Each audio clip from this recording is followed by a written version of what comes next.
Bienvenue sur Africa 24 dans cette nouvelle édition du 12-15 Express. Au sommaire de l'actualité, le président équato-guinéen Teodoro Obiang-Nguema Mbasogo est arrivé au Bénin ce dimanche pour une visite de 48 heures.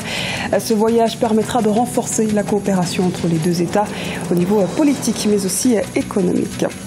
Le sommet de la communauté économique des États de l'Afrique de l'Ouest a réuni samedi à Dakar une partie des chefs d'État de la région.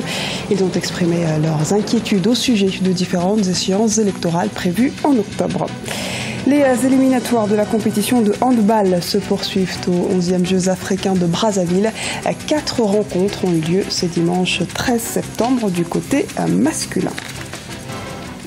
Mais avant de développer ces titres, remaniement ministériel au Gabon, suite à la défection de Jean de Dieu Moukani Iwangu, qui a finalement renoncé à participer au gouvernement gabonais, c'est Mathieu Boumba Ndiengi qui héritera du portefeuille de l'agriculture.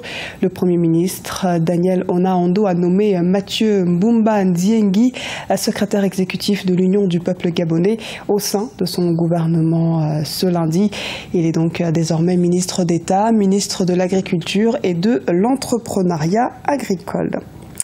L'activité du Gabon, c'est également la visite du président gabonais à Paris.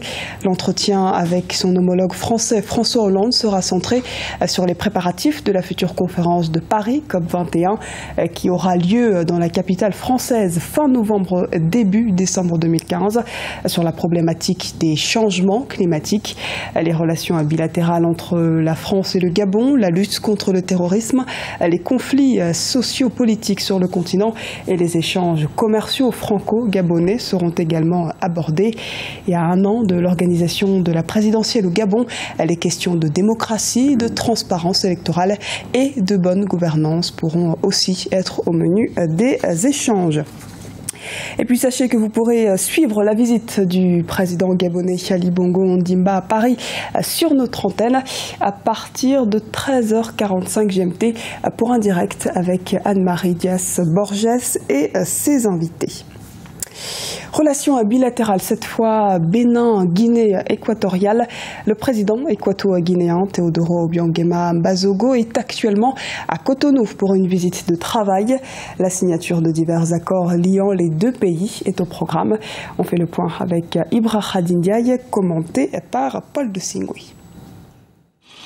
Le président Teodoro Obiang-Nguema Mbasogo est arrivé au Bénin ce dimanche 13 septembre pour une visite de travail de 48 heures sur invitation de son homologue béninois, le président Thomas Boni-Yayi.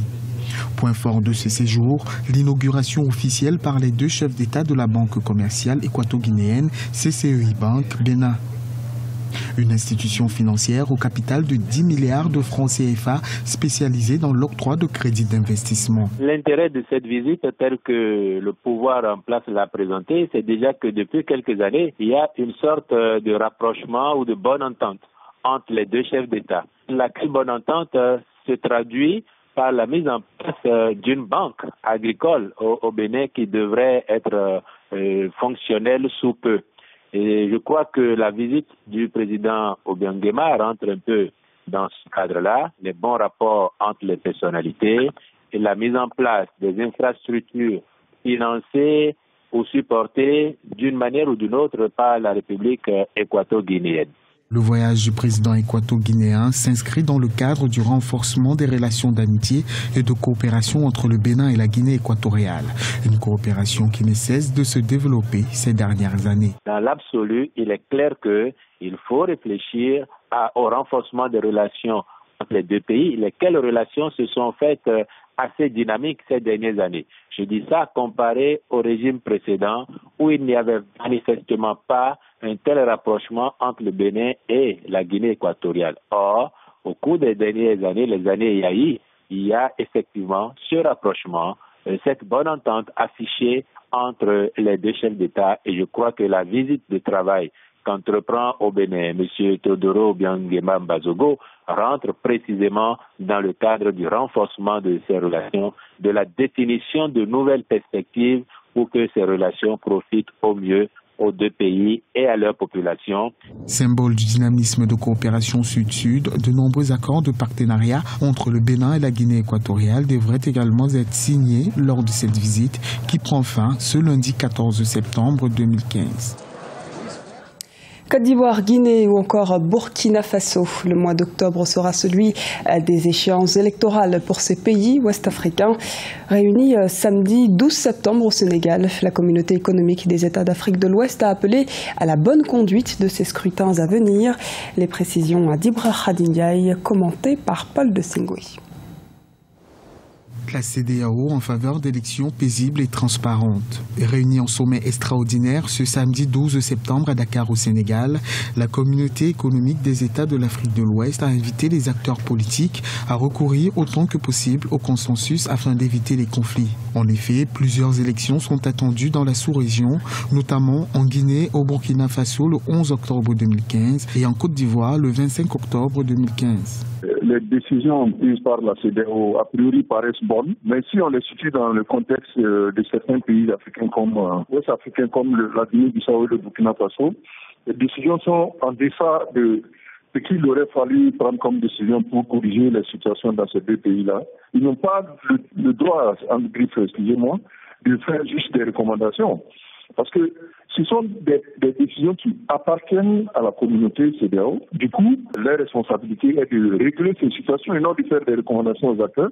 Autre souhait de l'institution sous-régionale africaine lors du sommet de Dakar est celui de procéder à une évaluation critique des organes chargés de l'organisation des élections. Au-delà de faire une évaluation, il faut proposer des véritables mécanismes et mettre en œuvre ces mécanismes-là. Parce que le problème il réside à ce niveau-là. Il n'y a pas très longtemps, la CEDEAO a voulu renforcer le protocole additionnel de 2001 sur la gouvernance et la démocratie. Mais il y a des pays qui se sont opposés et la CEDEAO n'a pas été capable de franchir ces pas. Du coup, comment voulez-vous qu'une évaluation permette donc d'avancer? La situation en Guinée-Bissau, pays qui traverse une crise politique suite au limogeage le 12 août du Premier ministre Domingos Simones Pereira, était également au cœur de cette rencontre. La CEDEAO a exprimé son inquiétude et préconise de modifier la constitution bissau-guinéenne afin de garantir l'équilibre institutionnel. Au vu du blocage politique qui prévaut dans l'État lusophone, la mission de la CEDEAO en Guinée-Bissau, les COMIB, a été prolongé de 6 mois jusqu'en juin 2016. Résultat des matchs de handball aux Jeux africains de Brazzaville. Le tournoi auquel participent 14 pays s'est poursuivi avec 4 rencontres ce dimanche. Un reportage de Jacques Amboka, envoyé spécial au Congo-Brazzaville. 4 rencontres de handball ont eu lieu ce dimanche 13 septembre au stadium du complexe sportif de la Concorde à Kinkélé dans le cadre de la phase des poules des 11e Jeux africains de Brazzaville. Dans le groupe B, le Nigeria a croisé le Kenya. Dès l'entrée du jeu, les Nigériens ont accéléré le rythme du match, mettant leurs adversaires kenyans sous pression. D'où le score logique à la mi-temps, Nigeria 11, Kenya 8. Le Nigeria est en train de jouer un jeu beaucoup plus technique. Le Kenya est une équipe encore jeune, mais on se rend compte qu'ils sont déterminés. Ils se débrouillent bien et ils sont même en train de coincer le Nigeria. Par moments, les Nigérians sont mis en difficulté.